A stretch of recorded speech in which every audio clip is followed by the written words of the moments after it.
ಮಂಗಳೂರಿನ ಗಂಜುಮಠದಲ್ಲಿ ನಿರ್ಮಾಣ ಹಂತದಲ್ಲಿರುವ ಬಹುನಿರೀಕ್ಷಿತ ಪ್ಲಾಸ್ಟಿಕ್ ಪಾರ್ಕ್ಗೆ ಕಾನೂನಿನ ತೊಡಕು ಎದುರಾಗಿದೆ. ಇದುವರೆಗೆ ಯೋಜನೆಯ ಶೇಕಡ 55 ಕಾಮಗಾರಿ ಮಾತ್ರ ಪೂರ್ಣಗೊಂಡಿದ್ದು, ಜಮೀನಿಗೆ ಸಂಬಂಧಿಸಿ ಕಾನೂನಿನ ಸಮಸ್ಯೆ ಉದ್ಭವವಾಗಿರುವುದರಿಂದ ಪಾರ್ಕ್ ಕಾರ್ಯಾರಂಭಿಸಲು ಇನ್ನಷ್ಟು ವಿಳಂಬ ಆಗುವ ಸಾಧ್ಯತೆ ಇದೆ. ನಿನ್ನೆ ಲೋಕಸಭೆಯಲ್ಲಿ ಈ ಪ್ಲಾಸ್ಟಿಕ್ ಪಾರ್ಕ್ ಕಾಮಗಾರಿ ಬಗ್ಗೆ ಪ್ರಸ್ತಾಪ ಬಂದಿದ್ದು, ಕಾನೂನು ಸಮಸ್ಯೆ ಉದ್ಭವಿಸಿರುವ ಬಗ್ಗೆ ಕೇಂದ್ರ ರಾಸಾಯನಿಕ ಮತ್ತು ರಸಗೊಬ್ಬರ ಖಾತೆ ರಾಜ್ಯ ಸಚಿವೆ ಅನುಪ್ರಿಯಾ ಪಾಟೀಲ್ ಮಾಹಿತಿ ನೀಡಿದ್ದಾರೆ. 62.78 ಕೋಟಿ ರೂಪಾಯಿ ವೆಚ್ಚದ ಪ್ಲಾಸ್ಟಿಕ್ ಪಾರ್ಕ್ ನಿರ್ಮಾಣ ಯೋಜನೆಯ ಅನುದಾನಕ್ಕೆ 2022 ಜನವರಿಯಲ್ಲಿ ಸರ್ಕಾರ ಅನುಮೋದನೆ ನೀಡಿದೆ. ಇದರಲ್ಲಿ ಕೇಂದ್ರದ ಪಾಲು 31.38 ಕೋಟಿ ರೂಪಾಯಿ ನೀಡಲಾಗಿದೆ.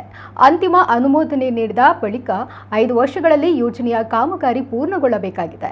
ಉದ್ದೇಶಿತ ಪಾರ್ಕ್ ವ್ಯಾಪ್ತಿಯಲ್ಲಿ 9.33 ಎಕರೆ ಜಮೀನಿಗೆ ಸಂಬಂಧಿಸಿದಂತೆ ಕಾನೂನು ತೊಡಕು ಎದುರಾಗಿದೆ. ಇನ್ನು ಈ ಸಮಸ್ಯೆ ಬಗೆಹರಿದಿಲ್ಲ. ಹಾಗಾಗಿ ಕೆಲವು ಕಾಮಗಾರಿಗಳು ಪೂರ್ಣಗೊಂಡಿಲ್ಲ. ಪ್ರಾಜೆಕ್ಟ್ ನಿರ್ಮಾಣ ವೆಚ್ಚದಲ್ಲಿ ಏರಿಕೆಯನ್ನು ಮಾಡಿಲ್ಲ ಎಂದು ಸಚಿವೆ ಅನುಪ್ರಿಯಾ ಪಾಟೀಲ್ ತಿಳಿಸಿದ್ದಾರೆ. 2014ರಲ್ಲಿ ಕೇಂದ್ರದ ಅಂದಿನ ರಾಸಾಯನಿಕ ಮತ್ತು ರಸಗೊಬ್ಬರ ಇಲಾಖೆ ಸಚಿವರಾಗಿದ್ದ ದಿವಂಗತ ಅನಂತ್ ಕುಮಾರ್ ಈ ಪ್ಲಾಸ್ಟಿಕ್ ಪಾರ್ಕ್ ಬಗ್ಗೆ ಘೋಷಣೆ ಮಾಡಿದ್ದರು.